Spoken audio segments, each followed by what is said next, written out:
怎么回事？教练来了，有人来踢馆。别慌，有我的。这次跟你没来之前那些踢馆的不一样，是个狠角色，还是个大学生。狠角色？怎么这时候才来？我等了好久了。那你小心点。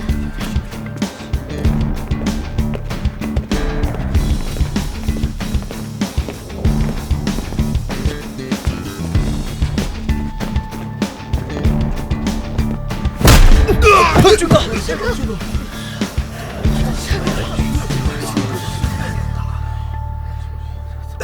军哥没事吧？没事。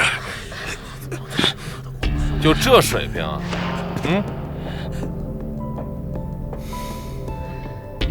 吃我干嘛呀？这又不是我的地盘。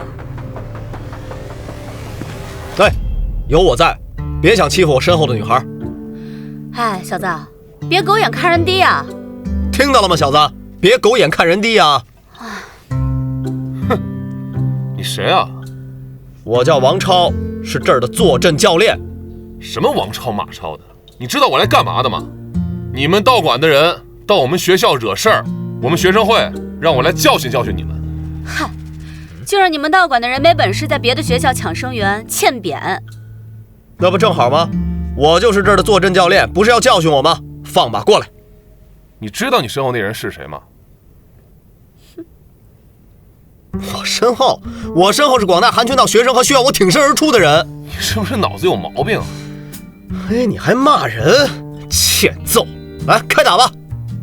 刚刚那几个货说话还没这么嚣张，你呢？话既然说了，就准备带好防具吧。用不着。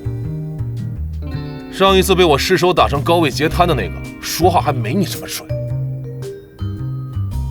你还有机会说回刚才的话。高位截瘫？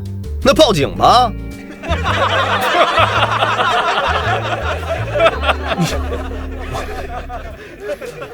明明是他犯规在先，用了不标准动作，倒害得我被吊销资格。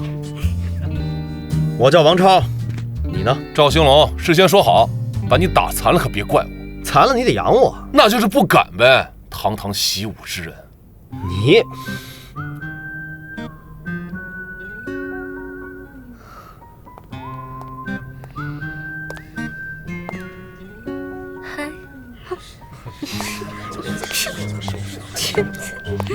哎，李会长，怎么回事？大学里面闹矛盾，然后被人家打上门来了。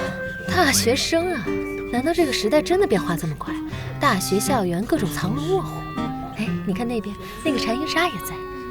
是的，我看到了，我也不太敢跟他说话，他能噎死我，我还打不过他。是，他来了，那说明这个挑战者也不是等闲之辈。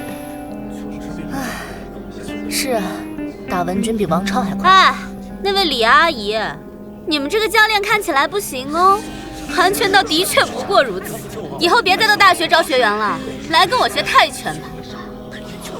要宽容，但不能受辱。没有法律效力的东西我不签，但是你今天可以把我打死，只要你觉得自己够本事，好吗？